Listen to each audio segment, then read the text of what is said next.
the name of God, Creator, Redeemer, and Sustainer. Amen. Please be seated.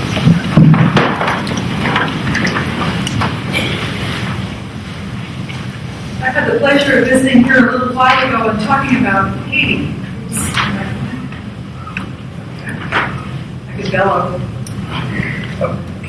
I had the pleasure of visiting a little while ago and talking about Haiti, but today I'm here in my capacity as the Episcopal school person from the Diocese of Los Angeles and a member of the governing board of the National Association of Episcopal Schools to visit not you, sorry, but your preschool. I'm grateful to your rector for the opportunity to preach on Christ the King at Christ the Good Shepherd. It would make a great stained glass window, wouldn't it? Monarch meets shepherd. Pilate asked him, "So you are a king?" Jesus answered, "You say that I am a king. For this I was born, and for this I came into the world, to testify to the truth. Everyone who belongs to the truth listens to my voice."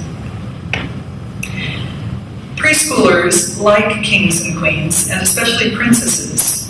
But if there's one thing they really like more, it's sheep. And if you don't believe me, you can ask any preschooler. Would you rather be a king or a sheep? Sheep win every time. If I had a preschooler here, I could prove it to you in a second. They're all about that section from Handel's Messiah, all we like sheep. Well, who doesn't? So, preschoolers are very gifted naturally at imagining, understanding, and internalizing the concepts of being taken care of by a shepherd who knows them and loves them and wants good things for them. The world they can inhabit inside their minds includes pasturage and sheep barns, along with the islands where the wild things are, Australia and the moon. They can imagine themselves to be sheep and astronauts and cooks and artists and prophets, and they can do it all at once. An astronaut princess, a pirate fire truck driver, a shepherd king is not even a stretch. They're at the most observant time of their entire lives and the most curious. Their language acquisition and understanding and making sense of the world around them are taking place at the speed of light. So much to learn and so much capacity for learning it. And if they're fortunate, so many good shepherds to help them along the way. So why would you have a preschool at a church?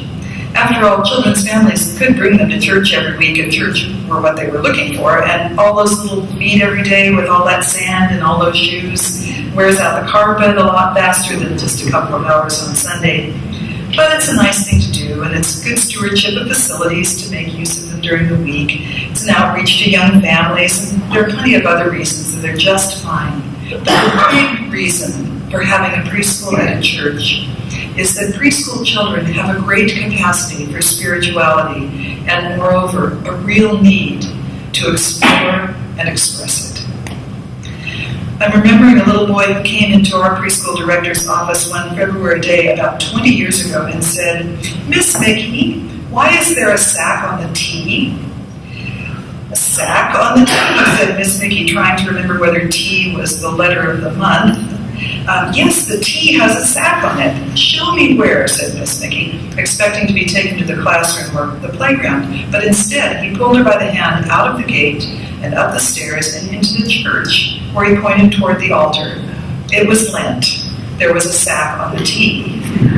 Think of this child who observes the seasonal changes in a big room that he knows is important because it's where they have chapel, who wonders why among all 26 letters a T was chosen for the wall, and why there's a sack on it, who wonders why. Think of all the children who hear the stories and wonder about a boat full of animals, and a baby in a basket on the river who gets adopted, and someone who's nice to a person who gets hurt by the side of the road.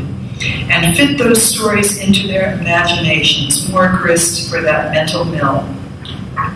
Think of all the children who don't remember a lot of things that happened when they were little, but do remember from chapel that God loves them and knows their name. Here in church, we would probably say that this is important in the long run for their eternal life with God, but it turns out it's important all along the way. Columbia University psychologist Lisa Miller, in her book, The Spiritual Child, compiles, quoting from one review which summarizes some of the results, an exhaustive and compelling compendium of recent psychological and neurological research, all of which points in the same direction. Children who are raised with a robust and well-developed spiritual life are happier, more optimistic, more thriving, more flexible, and better able to deal with life's ordinary and even extraordinary traumas than those who are not. Teenagers in particular are exponentially better off, able to make better choices, less likely to abuse drugs or alcohol, better able to cope with depression, more resilient. Miller herself states emphatically, in the entire realm of human experience, there is no single factor that will protect your adolescent like a personal sense of spirituality. But a spiritual life doesn't develop overnight, and it can't be acquired quickly. It's a journey. Now, lest you think that this is a clever argument to get preschool parents to sign up as church members, I hasten to add that the research does not necessarily require parents to commit to regular attendance at church, mosque, or synagogue, although we'd like to hope that's the best way to grow spiritually. Family rituals, concern for creation, love of nature, feeling of connectedness to a higher power, the transcendent experience of musical or artistic expression, any of these can be part of a child's or an adult's spiritual journey. From the aforementioned review, so many of the things that children do are naturally spiritual. They can gaze at ants on an anthill for hours. That's mindfulness. They feel a sense of despair when they see a homeless person. That's compassion. Children are profoundly concerned with fairness or justice, and they feel lifted up by helping other people. It is also not necessary in either the church or the preschool to be able to provide the right answers for every question, easy, silly, or difficult. Do you think those ants wonder about us? Why is that man homeless if God knows his name? Why is there a sack on the tee? What is important is that everyone should feel comfortable with wondering and asking. We don't need to provide answers. We need to provide love, security, and truth as best we know it. Your preschool turns out to be an essential ministry of your church. Part of our calling is to try to see the face of Christ in every human being, and it's not hard to see the face of Christ in the faces of young children. What may be harder to remember is that they are seeing Christ in our faces, and especially if they do not have another faith home, what they know of him is what they see in us. Do we wonder what they wonder when they look at us? Do they wonder if we know that they are there? I know my sheep, and my sheep know me. Do they wonder if we could be trusted to care for them in an emergency? The Good Shepherd lays down his life for his sheep. Do they wonder if we really welcome them, including the ones who are not Christian or atheist or agnostic? I have other sheep that are not of this fold.